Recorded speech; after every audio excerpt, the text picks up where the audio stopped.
Abra sua Bíblia, por favor, ou acesse-a em Filipenses capítulo 4.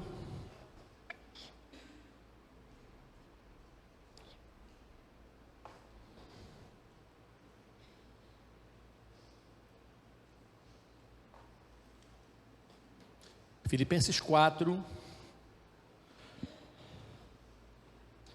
a partir do verso 10. Carta do apóstolo Paulo aos Filipenses, capítulo 4, a partir do verso 10. A Bíblia vai dizer assim: Ora, muito me regozijei no Senhor por finalmente reviver a vossa lembrança de mim, pois já vos tinhais lembrado, mas não tinhais tido oportunidade. Não digo isto como por necessidade, porque já aprendi a contentar-me com o que tenho. Sei estar abatido e sei também ter abundância. Em toda maneira e em todas as coisas estou instruído, tanto a ter fartura como a ter fome, tanto a ter abundância como padecer necessidade. Posso todas as coisas naquele que me fortalece. Eu vou ler o verso 14 e gostaria que você o repetisse para mim, tá bom? Todavia, fizestes bem em tomar parte na minha aflição. Vamos juntos? Todavia, fizestes bem em tomar parte na minha aflição. Que Deus abençoe a leitura da sua palavra ao nosso coração. O apóstolo Paulo estava preso. A semelhança de semana passada, quando estivemos refletindo sobre a carta da igreja em Éfeso, né? Refletimos aqui pela manhã sobre a dignidade da vocação. Paulo também estava preso quando, nesta mesma prisão, Paulo estava para escrever as cartas que são cartas da prisão, e dentre elas estava a carta à igreja de Filipos, ou aos Filipenses. E quando o apóstolo Paulo escreve essa carta, ele escreve com dois objetivos. O primeiro deles era fortalecer aqueles crentes e deixar muito evidente uma marca que ele queria ressaltar, que era a alegria de serem servos de Deus num contexto totalmente, completamente adverso, principalmente por serem uma igreja pobre, uma igreja pequena, uma igreja com limitações, né? O apóstolo Paulo, algumas vezes nessa carta, ele vai dizer para que aqueles irmãos se regozijassem no Senhor. Além de dar também instruções, o apóstolo Paulo, ele fala sobre a alegria e a gratidão no seu coração, por conta daqueles irmãos, com todas as dificuldades que eles tinham, eles se mobilizaram, eles se movimentaram para poderem abençoar o ministério do apóstolo Paulo. E isto, o apóstolo Paulo estava escrevendo em gratidão, porque isto já havia acontecido.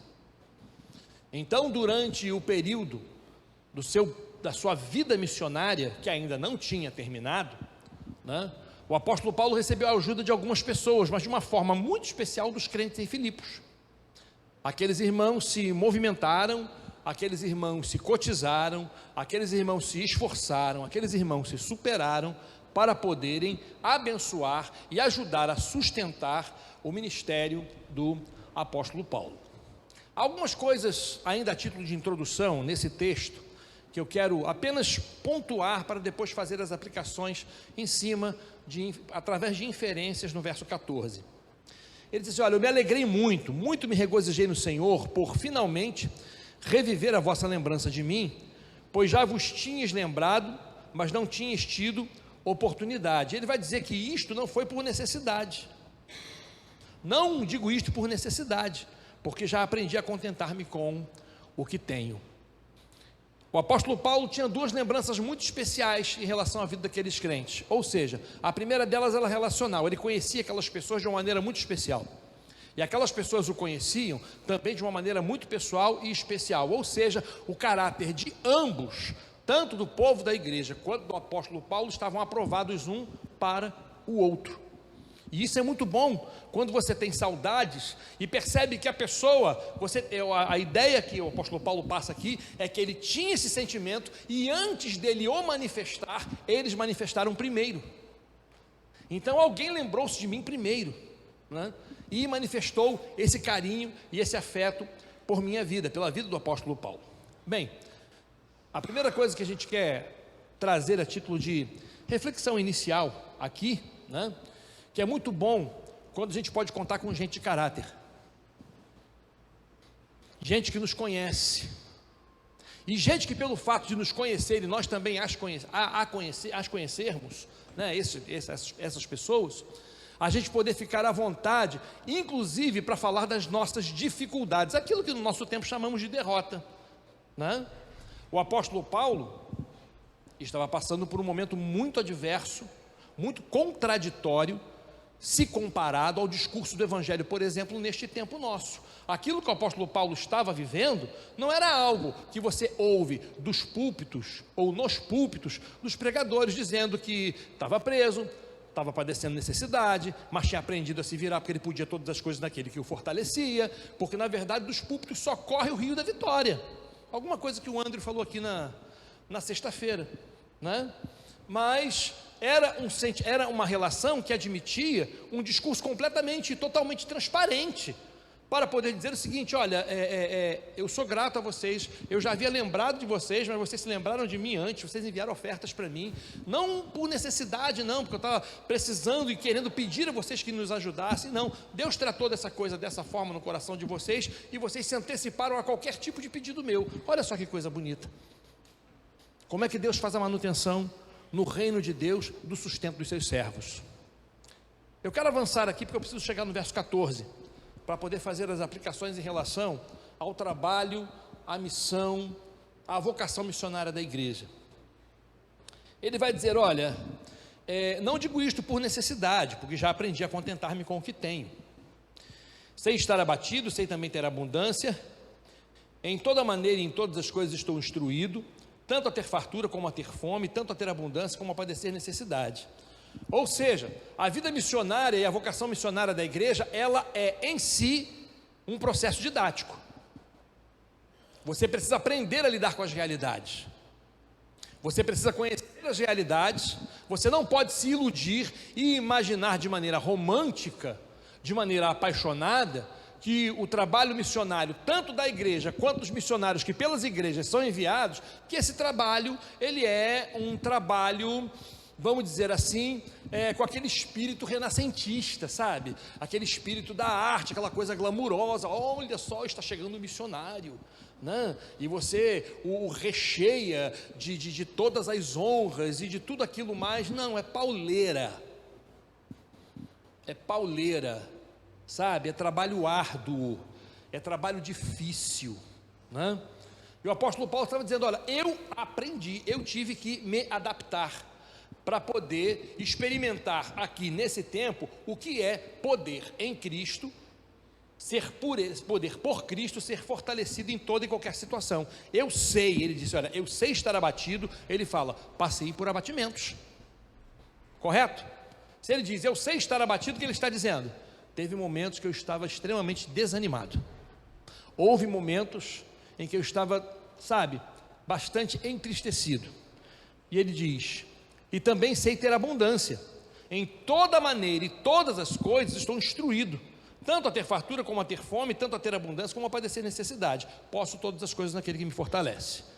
Engraçado é que este verso, todos nós sabemos, ele está inserido no contexto de explicação do apóstolo Paulo da luta da sua vida missionária, e não do discurso triunfalista da igreja, de muita gente, assim, posso todas as coisas daquele que me fortalece. Eu quero saber se você sabe padecer necessidade e estar alegre, tanto quanto você está triste, quando você tem abundância, porque Cristo é a fonte da sua alegria. Pois é, e aí, chega no verso 14, ele dizendo tudo isso, e muito mais, que eu não vou desdobrar reflexões aqui sobre isso, porque eu tenho um propósito específico nesse sermão. Ele diz no verso 14 o seguinte: todavia, vocês fizeram bem em tomar parte na minha aflição. Fizestes bem em tomar parte na minha aflição. Ou seja, houve quem se compadecesse, houve quem tivesse empatia, houve quem se preocupasse e houve quem se movimentasse. Pois bem, o apóstolo Paulo estava ressaltando naqueles crentes o espírito voluntário, cheio de iniciativa, de predisposição, né? um espírito proativo em relação à divulgação do evangelho, partindo da pessoa do apóstolo Paulo. E aí, eu tenho 3 coisinhas rápidas para poder refletir com os irmãos. Tudo isso foi motivado por algumas reflexões que fui fazendo aqui ontem, né? Pra você ter uma ideia, o esboço do meu sermão, um papelzinho com 3 pontinhos, né? Quem quiser depois eu te dou, se interessante para você for, tá? Depois dessa, é claro que você vai pegar. A primeira delas é a seguinte: é bom saber que você tem com quem contar, é bom saber que o seu trabalho gerou fruto, e não apenas um fruto numérico para engordar estatisticamente o reino de Deus, mas um fruto de consciência, um fruto de pessoas conscientes de para o que foram salvos, ou para que foram salvas. O apóstolo Paulo pregou, o evangelho se expandiu, a igreja se formou em Filipos, ele seguiu para frente, a igreja ficou para trás. Isso por si só já é glória bastante para que alguém se sinta feliz no coração por ter frutos deixados para trás, de pessoas que aceitaram a Jesus. Mas imagine você a alegria de alguém que consegue ter a mesma compreensão que você. Porque Paulo, tempos antes, ele tinha feito um levantamento antes de pegar e ser também levado para Roma, né? Ele fez um levantamento de ofertas entre os irmãos para poder acudir os irmãos que estavam carentes na Judéia. E aqueles irmãos da igreja de Filipos, eles conseguiram visualizar não somente e internalizar, né, não somente a questão da salvação, do perdão dos pecados e da vida eterna em Cristo Jesus, como seu papel no sustento da obra. Ou seja, ele não estava sozinho, e essa semeadura que ele começou no meio daqueles irmãos estava dando frutos mais do que o esperado. É muito bom quando a gente sabe que tem gente com quem pode contar. De onde saem os missionários? Eu adiantando alguma coisa da aula da EBD de hoje. De onde saem os missionários? Os missionários são enviados por Sedex do céu, vêm por e-mail, né? Anjos que passam por um processo de encarnação, e aí a igreja os identifica e os envia para o campo missionário. É assim que o processo acontece? Não, os missionários eles surgem lá no berçário da igreja, no ministério infantil, no meio das crianças, dos adolescentes, dos jovens, de pessoas que se convertem, que estão no meio, no celeiro da congregação, e de repente ali Deus vai e vocaciona, e do meio da congregação, e no meio daquela congregação, aquela pessoa começa a perceber-se não mais útil ali, mas com um propósito maior que a fará sair dali para um ministério específico. Surge da onde? Do meio da igreja. Que bonito, gente, é quando a gente tem condição de levantar alguém para enviar para o campo missionário da própria igreja. Eu já participei de cultos de comissionamento de missionários. A gente levanta esses irmãos, investe nesses irmãos. No dia, eles vão fazer algumas viagens e passam algum tempo num processo de treinamento. E depois eles vão para passar 2 anos, 3 anos, 4 anos no campo missionário. A gente faz o culto de comissionamento. Legal, nossa igreja está enviando um missionário. Tchau! Vai com Deus e manda notícia. Esquece não. E ele lá? E ela lá? Como é que fica? E a gente imagina assim, poxa, de repente alguns deles podem fazer as seguintes algumas reflexões. Poxa, é engraçado, eu não tenho recebido contato da minha igreja, porque ele continua sendo da igreja. Poxa, eu pensei que os meus irmãos, que o pastor da igreja, que a igreja fosse pelo menos fazer parte do processo da composição do meu sustento missionário. E o cara está passando por dificuldade lá. Antes da pandemia começar, o pastor João Marcos, que é, né, o pastor executivo da Junta de Missões Mundiais, ele percebeu a dificuldade que estava por vir dentro do processo de pagamento dos salários dos missionários por conta da pandemia. E sabe o que foi que ele fez? Ele adiantou 1 ano de salário dos missionários, porque ele sabia o que iria acontecer com o dólar durante a pandemia. Ele adiantou 1 ano de salário dos missionários. Para quê? Para que aqueles irmãos lá no campo de missões, que já teriam tantas necessidades e tantas preocupações, não tivessem mais esta. Agora imagina você, quando este vocacionado da igreja, ele recebe o contato da igreja, ele recebe a oferta mensal da igreja, ele recebe, sabe, feedbacks da igreja, contato, ele manda para nós notícias, a gente envia para ele notícias. Como é que isso reflete lá? Isso traz motivação para a gente, porque aqui acontece com a gente. Se a gente não recebe feedback da igreja, se a gente não recebe feedback do nosso trabalho, retorno do nosso trabalho, a gente acaba se desmotivando. Não é isso que acontece? A gente se desmotiva. Agora é muito bom quando você sabe que tem gente do outro lado segurando a corda. Esse é o papel da igreja. Esse papel é nosso.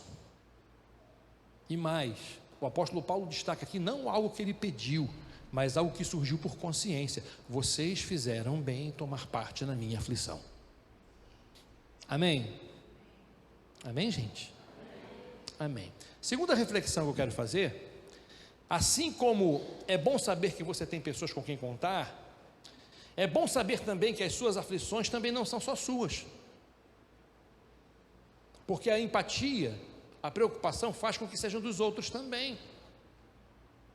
Você sabe qual é um dos problemas que tem mais cauterizado e tem mortificado a compaixão no coração dos crentes, no coração da igreja?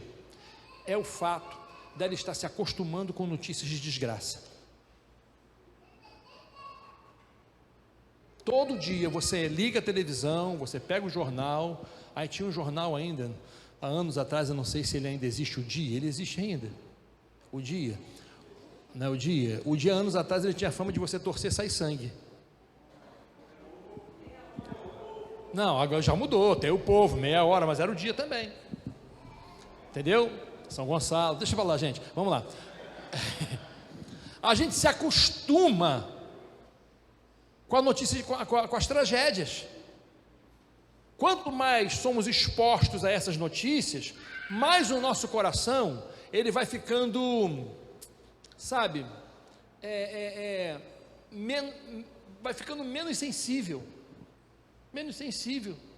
Todo mundo sabe que missionário no mundo islâmico, que no mundo oriental, que dentro do leste europeu, que esse pessoal passa dificuldade, para não dizer que come o pão que o diabo amassou. Não come o pão que o diabo amassou, porque na verdade Deus supre o pão, dá para eles, mas passa a dificuldade que eles passam.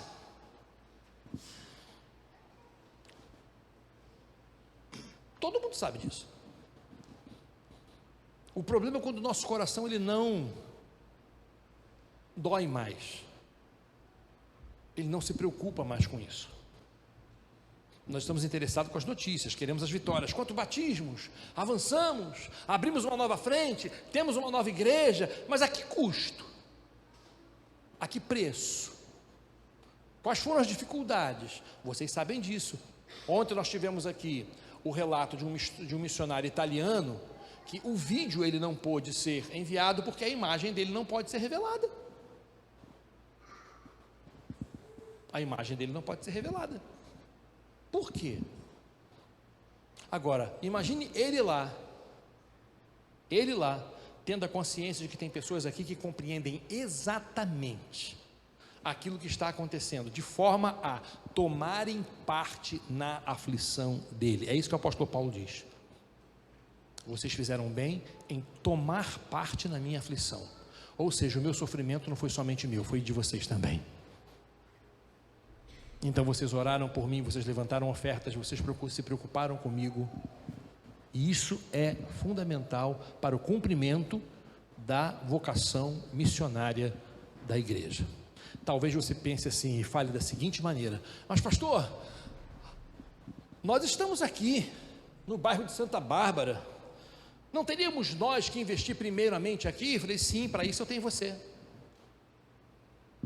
que dominicalmente está aqui sendo instruído em toda a justiça, na palavra de Deus, criando uma consciência cristã, para poder ter um testemunho louvável do lado de fora, para que as pessoas consigam olhar para você e identificar você como uma mulher de Deus, como um homem de Deus. Para isso eu tenho você. Nós temos uns aos outros aqui para poder cumprirmos esse papel, fazermos eventualmente eventos, termos estratégias de penetração, e vamos investir nisso mais para frente, enfim, mas para isso temos nós. Agora a pergunta é: você teria disposição e disponibilidade para fazer pelo menos aí 30 dias de troca? Vai você lá para o Afeganistão e pega um missionário que está no Afeganistão e traz para cá, para dar um refresco para ele? Não, pastor, essa não é minha vocação. Pois é, cada um tem a sua vocação. Cada um tem que cumprir o seu papel.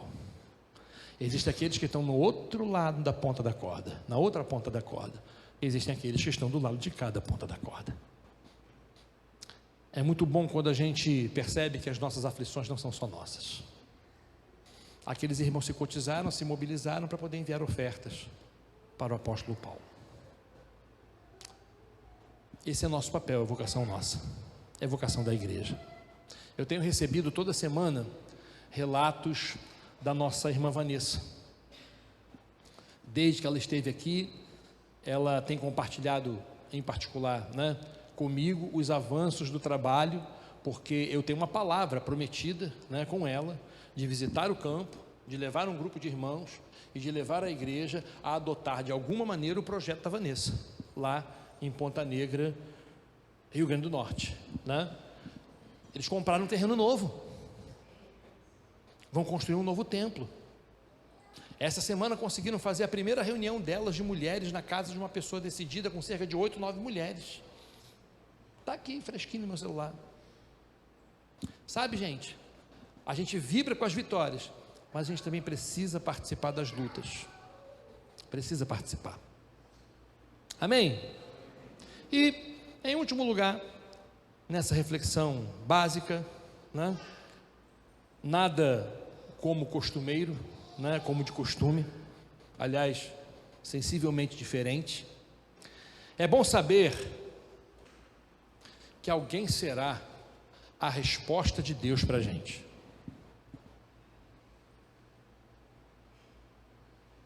O apóstolo Paulo disse o seguinte: eu sei estar abatido, como sei também padecer necessidade.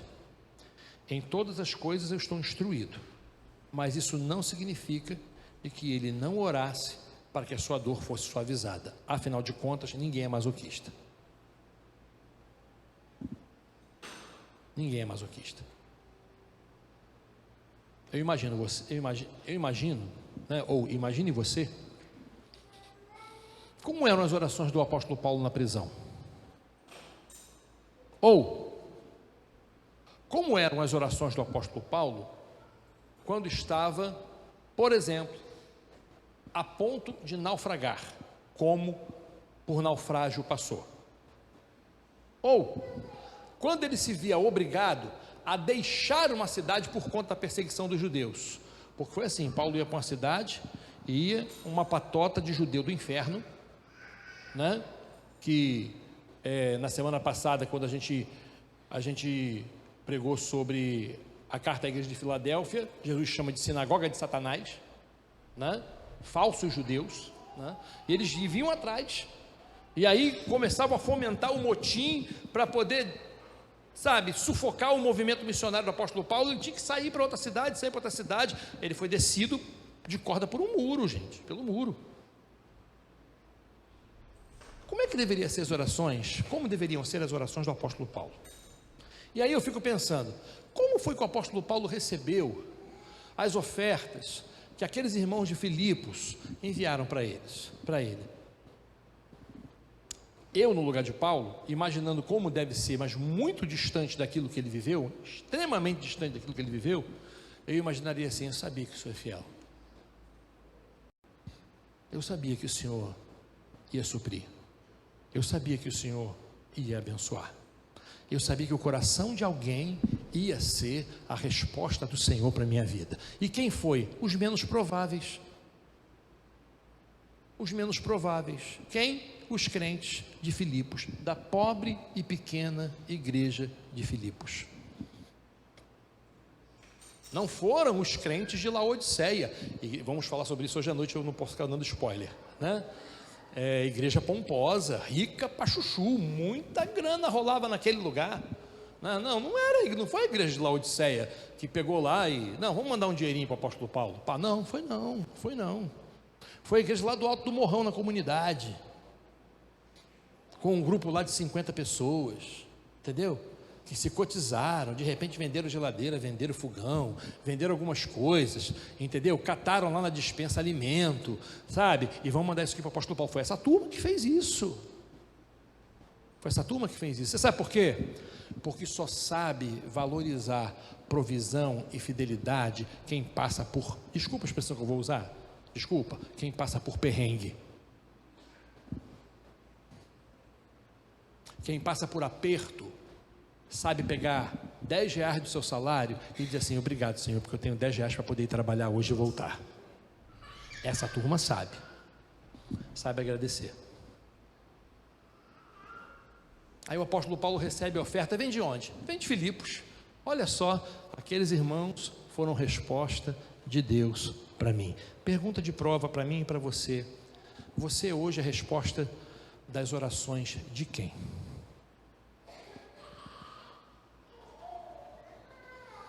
Você hoje pode ser resposta das orações de quem? Será que tem algum missionário hoje agradecendo a Deus pela tua vida?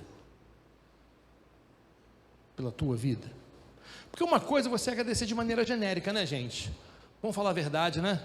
Não, Paulinho, agradecer de maneira genérica, né? Pô, agradeço pela igreja brasileira, né?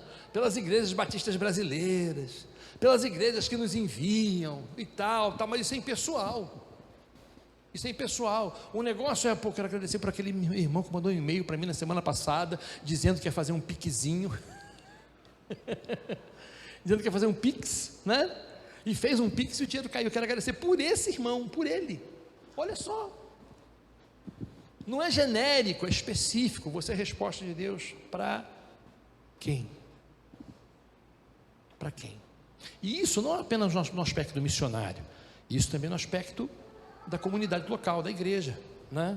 Existem pessoas que padecem necessidade e que são ajudadas por outras pessoas. Essas pessoas são resposta de Deus para essa gente e ninguém fica sabendo.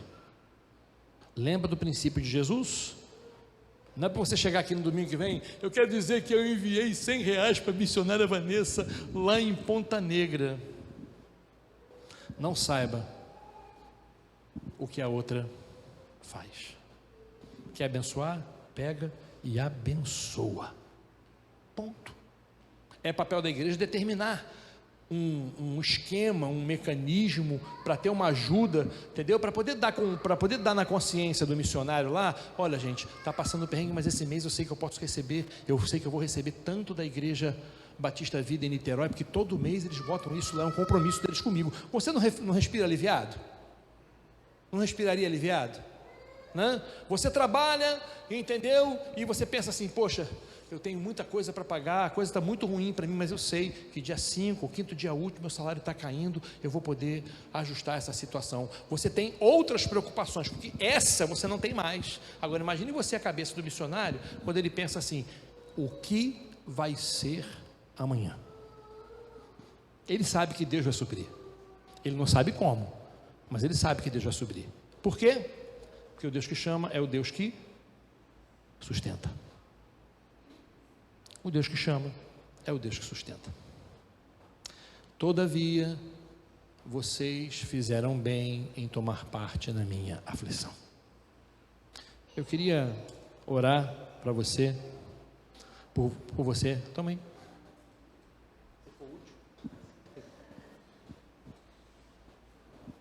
Eu, no seu lugar, ficaria com o vídeo, mas tudo bem, isso aqui é o papel.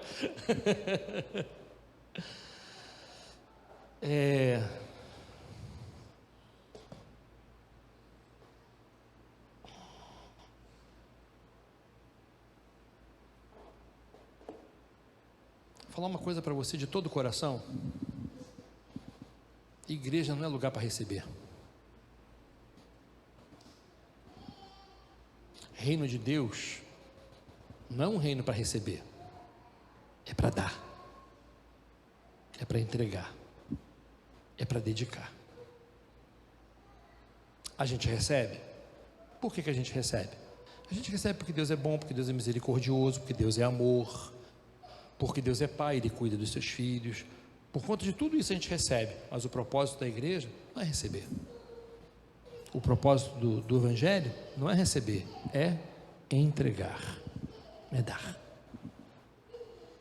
Vamos orar? Vamos?